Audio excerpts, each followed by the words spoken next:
双十一要到了，不少小伙伴可能准备借此机会入一块大容量机械硬盘。如果你在选购之前做了一些功课，也许你听说过 PMR 和 SMR 技术。上网一搜啊，都说这个 SMR 技术的盘比较坑。今天 UP 主就来带大家看看目前市面上有多少 SMR 盘，也就是叠瓦盘。SMR 盘的原理，网上有很多文章和视频介绍过了，UP 就不再多说了。简单的说就是磁盘读取只需要6条那么宽的宽度，但写入需要灰条那么宽。PMR 盘每个磁道都是灰条那么宽，想写哪就写哪。SMR 盘进一步缩短磁道间距，导致磁头写入数据时会覆盖单侧相邻的2条甚至是更多条的磁道，所以写入前需要把可能被覆盖的数据读入缓存，上一行写完后再补写下一行。如果下一行的下一行还有数据，那就要重复上述步骤补写下一行的下一行，以此类推，直到重写完1个半的区域。仔细想想，你会发现这个事儿并不简单。我偶然在网上发现一张图片，如果只是顺序写入的话，速度还好，但随机写入就很麻烦了。华中科技大学2012年有篇硕士论文《瓦记录磁盘写特征研究与优化设计》里提到了 SMR 硬盘对数据量比较大的写数据操作的性能可以达到当前硬盘的性能，然而小数据量的写操作以及随机写操作的性能很差，甚至无法进行。显然这种盘只适合于当仓库盘，如果总是删删改改，边读边写，就可能出现掉速甚至假死。如果你买硬盘是为了装系统、装游戏、做视频、做实验、组织 NAS 或者是挂 P2P 下载等需要频繁随机读写的场景，一定要注意避免买这种盘。预算充足就直接上固态。在如今的大数据时代，用 SMR 技术大幅度提升单碟容量，用更少的碟片做容量更大的硬盘，从保护地球环境的角度来考虑，当然也是一件好事。对企业而言，还减少了仓库盘的生产成本。但这个 SMR 坑在哪呢？坑在商家的宣传。以前的 PMR 硬盘悄无声息地被换成了 SMR 硬盘，普通消费者并不知道这些。SMR 硬盘价格并没有比 PMR 的便宜，但性能却降低了，使用场景也变窄了。根据我们刚才说的原理， SMR 硬盘不得不用大缓存，商家却把这个大缓存当成卖点，搞得像比 PMR 硬盘好一样，这个就有点说不过去了。分辨硬盘使用的是不是 SMR 技术，目前可以用以下方法简单判断：一、小容量大缓存，如果是大于6个 T 的盘，用上256兆大缓存是很正常的事情，但2-3个 T 的盘给你256兆，那肯定是有问题。厂家又不是搞慈善，系数黑盘那么贵也没给你256兆缓存呢。二、名称上带有 archive， 明摆着告诉你这就是仓库盘了。三、支持 trim， 这个对型号比较旧的 SMR 盘不适用。四、超大容量20个 T 之类的 PMR 技术还做不到这么大容量，不过大部分人可以忽略这条。目前还存活的机械硬盘厂家只剩下这么3家：西数、希捷和东芝。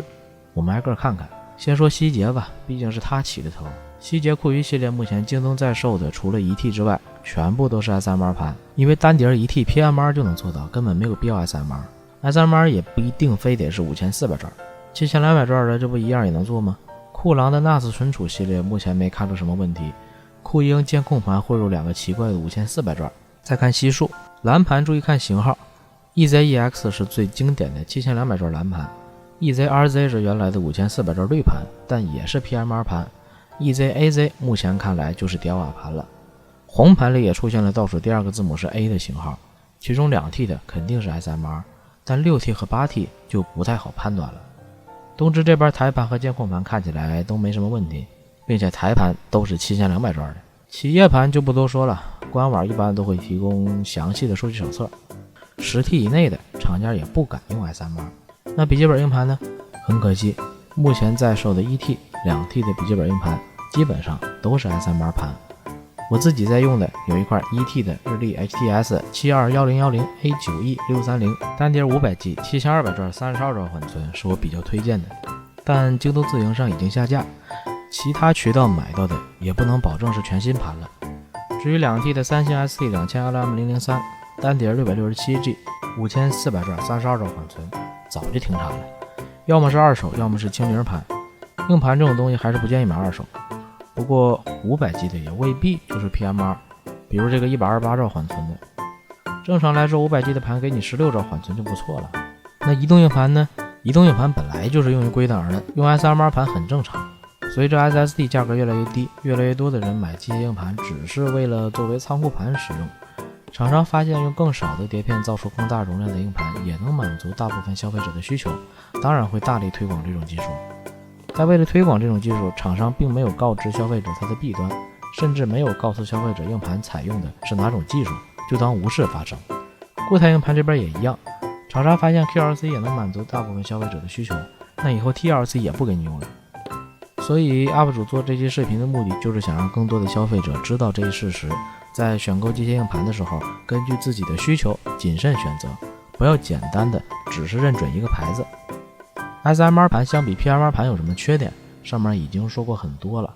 那 SMR 盘相比 PMR 盘有什么优点呢？可能就是更轻薄吧。但我塞进台式机里的硬盘要轻薄有什么用？那我有什么理由不买 PMR 硬盘呢？关于故障率， SMR 技术减少了盘片数量，自然也减少了盘片和磁头引发故障的概率。不过这种过度写的方法是否会影响磁盘寿命，还是要看大样本统计的结果。UP 主没有这些数据，也不敢轻易下结论。不能说我买到一块 SMR 盘用坏了，并且自己手里边 PMR 盘都没坏，我就说所有 SMR 盘都不可靠，那还真是把自己当全世界了。